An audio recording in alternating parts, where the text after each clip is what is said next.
basically my full-time job is drive a bus for Baltimore County Public Schools. Primarily my run is all autistic children. I go into 5 schools a day, and the kids that on my bus, some of them are affected by communication, social interaction, and creative play. And the autism that they have affects when their communication, they can't communicate. The school system down in Baltimore County has actually did away with the devices, which are called the Dino boxes.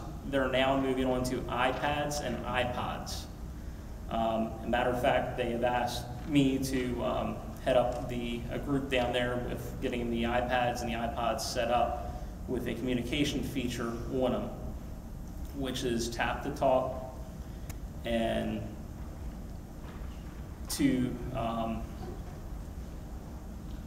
they can use it to communicate with one another. They can actually type on it, and it has speech output on it. And then another thing I do is I sit on the board of directors for the Autism Society for Baltimore Chesapeake chapter. Up there is our website.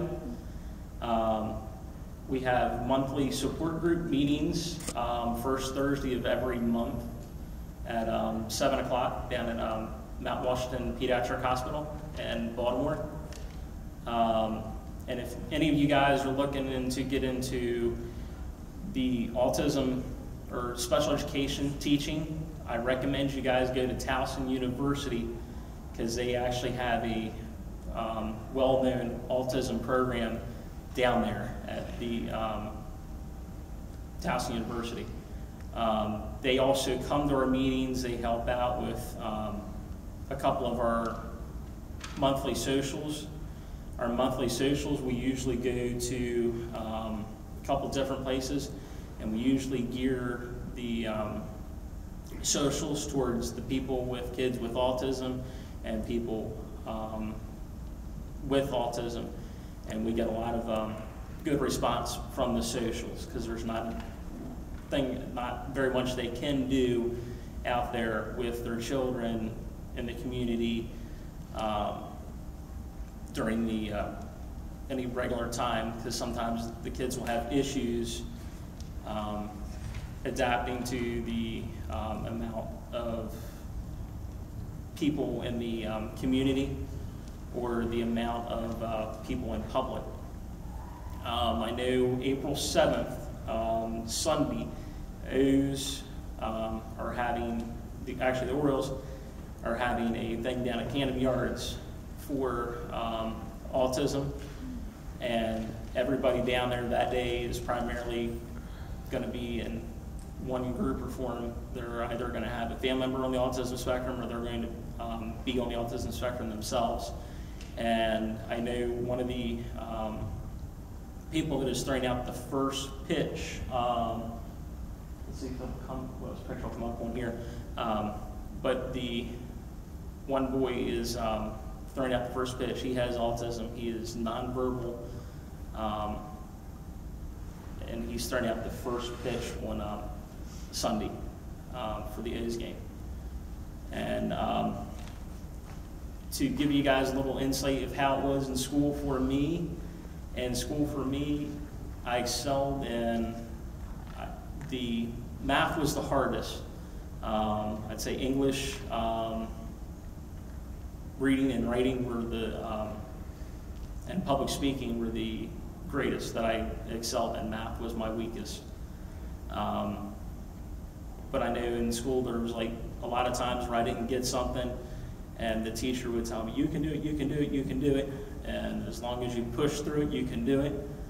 And I was told never give up, don't ever give up, don't ever give up hope. Anybody with autism can do anything they put their mind to. Case in point, Jason J. Matt McEllenway, who's one of my friends, from Rochester, New York. He's the one that shot 6 3-pointers with 4 seconds left in the game in Rochester, New York. He is autistic. He's really good at basketball, and I've had the pleasure of working with him quite a bit. Matter of fact, he was in Philadelphia a couple weeks ago, and I went up and saw him a couple weeks ago in Philadelphia. So, but he was really good in basketball. Basically, the one thing I can tell you guys,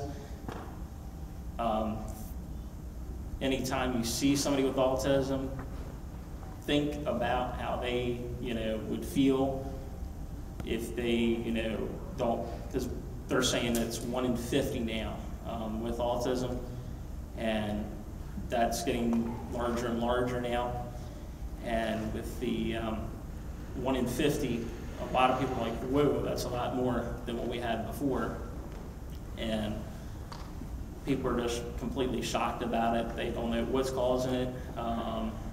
There's a couple of myths out there that it's vaccines, but they just don't know what's causing it.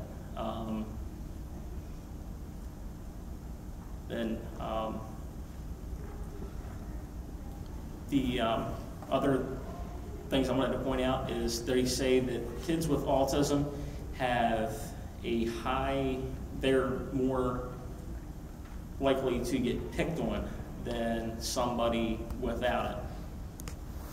So it's very hard, and I know I was watching I went out the one day to a school, and they were having an assembly, and at the assembly they were making fun of a kid who had autism, but they didn't know the kid couldn't speak, but I knew the kid couldn't speak, so I came to his defense.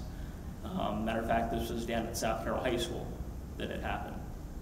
And I was down there doing a unified sports speech for Special Olympics Maryland.